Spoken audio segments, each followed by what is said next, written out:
જરા વિચારો, એક એવી યુનિવર્સિટી જ્યાં ક્લાસરૂમ કરતાં ચરખો વધારે મહત્વનો હોય અને ડિગ્રી કરતાં કેરેક્ટર. ના ના, આ કોઈ કાલ્પનિક વાત નથી, આ તો રિયાલિટી છે. ગુજરાત વિદ્યાપીઠની મહાત્મા ગાંધીના સપનાનું એક જીવતું જાગતું સ્મારક. તો ચાલો આજે આપણે એની અનોખી દુનિયાની સફર કરીએ. જુઓ, આ છે એનો આત્મા. સા વિદ્યા યા વિમુક્તએ. આ ખાલી એક સ્લોગન નથી હો, આ તો આખી સંસ્થાનો પાયો છે. એનો મતલબ શું? કે સાચું શિક્ષણ એ છે જે મુક્તિ અપાવે. પણ મુક્તિ શેનાથી? ખાલી અજ્ઞાનમાંથી? ના, એનાથી ઘણું વધારે. એ ગુલામ માનસિકતામાંથી મુક્તિ, જે આપણને બીજા પર આધારિત બનાવે, જે આપણને આપણા જ ઘરમાં પારકા હોવાનો અનુભવ કરાવે. પણ અહીં એક મોટો સવાલ ઊભો થાય છે. ભાઈ, એક યુનિવર્સિટી એ વળી ગુલામીમાંથી મુક્તિ કેવી રીતે અપાવી શકે? વેલ, આનો જવાબ છે ને એના જન્મની કહાનીમાં જ છુપાયેલો છે. કારણ કે આ વિદ્યાપીઠનો જન્મ કોઈ શાંત લાઇબ્રેરીના ખૂણામાં નહોતો થયો, પણ આઝાદીની લડાઈના મેદાનમાં, એના તોફાનની બરાબર વચ્ચે થયો હતો. તો શરૂઆત કરીએ શિક્ષણથી સ્વરાજની. એ જમાનામાં તો આ આઈડિયા જ એકદમ ક્રાંતિકારી હતો. મતલબ, પુસ્તકોને ચરખાથી આઝાદીની લડાઈ? કોણ વિચારે? આ કોઈ શૈક્ષણિક પ્રયોગ નહોતો મિત્રો. આ તો આઝાદીની લડાઈનો એક નવો જ મોરચો હતો. વાત છે 1920ની. ગાંધીજીએ અસહકાર આંદોલનની જાહેરાત કરી અને એમણે જોયું કે અંગ્રેજોની જે સ્કૂલ કોલેજ છે ને, એ તો ખાલી કારકુનો જ પેદા કરે છે, લીડર્સ નહીં. એટલે એમણે યુવાનોને સીધો કોલ આપ્યો, છોડી દો આ ગુલામીની નિશાળો. પણ પછી એક બહુ મોટો સવાલ સામે આવીને ઊભો રહ્યો. સ્ટુડન્ટ્સ કોલેજ છોડશે તો ખરા, પણ પછી જશે ક્યાં? અને બસ આ જ સવાલના જવાબમાં જન્મ થયો ગુજરાત વિદ્યાપીઠનો. તારીખ હતી 18 ઓક્ટોબર 1920. અને આ કોઈ ખાલી ઈંટ પથ્થરની બિલ્ડિંગ નહોતી. ના, આ તો બ્રિટિશ રાજને એક ખુલ્લો પડકાર હતો, એક ચેલેન્જ હતી કે અમે અમારા યુવાનોને અમારી રીતે ભણાવીશું. અને આ ચેલેન્જને લીડ કોણ કરી રહ્યું હતું? બીજા કોઈ નહીં, ખુદ મહાત્મા ગાંધી, જે આખી જિંદગી એના કુલપતિ રહ્યા. અને એના ઉદ્દેશ્યો જરા સાંભળો તો ખરા. એ સમયની કોઈ પણ યુનિવર્સિટી કરતાં એકદમ અલગ.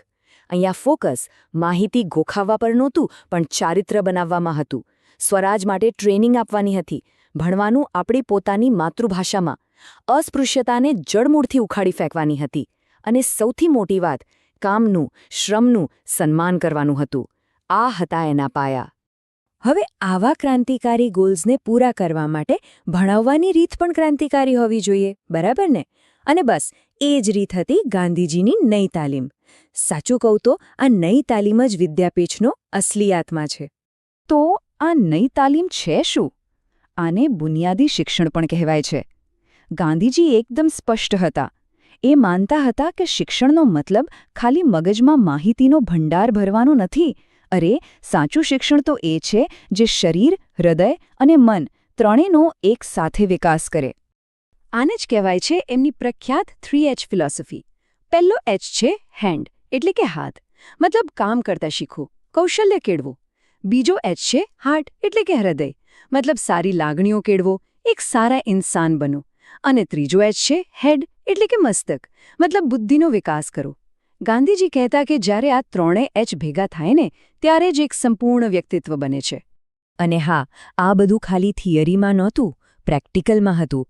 વિદ્યાપીઠમાં દરેક વિદ્યાર્થી માટે ખાદીનું કાંતણ, એટલે કે ચરખો ચલાવવો ફરજિયાત હતો. હવે કોઈને સવાલ થાય કે કેમ? કારણ કે ચરખાનો એ ફરતો તાર છે ને, એ ખાલી સૂતર નહોતો કાંતો, એ ધીરજ, એકાગ્રતા અને કામ માટે આદર, આ બધું શીખવતો હતો.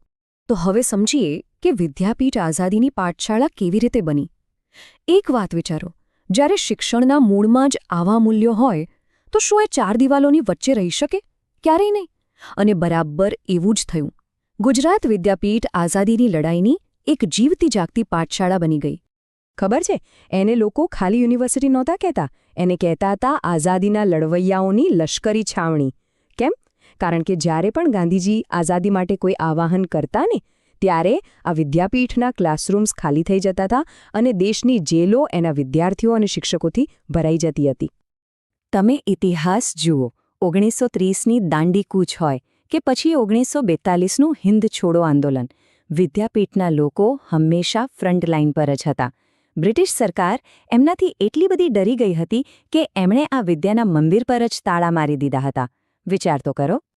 ચાલો હવે વાત કરીએ ત્યાંના જીવનની, જે એકદમ આશ્રમ જેવું છે. એનો ઇતિહાસ તો જોરદાર છે જ, એમાં કોઈ શક નથી. પણ વિદ્યાપીઠની અસલી ઓળખ છે ને, એ એની રોજિંદી લાઈફમાં છે. ત્યાંનું જીવન કોઈ ટિપિકલ યુનિવર્સિટી જેવું નથી, પણ એક આશ્રમ જેવું વધારે છે. જરા આ તફાવત જુઓ. બીજી યુનિવર્સિટીમાં શું હોય? ફેશન, સ્પર્ધા. જ્યારે વિદ્યાપીઠમાં ફરજિયાત ખાદી અને સાદગી. બીજે બધે દૈનિક કામો માટે બીજા પર નિર્ભરતા. અહીં સ્વાવલંબન. વિદ્યાર્થીઓ જાતે જ સફાઈ કરે, રસોઈમાં મદદ કરે.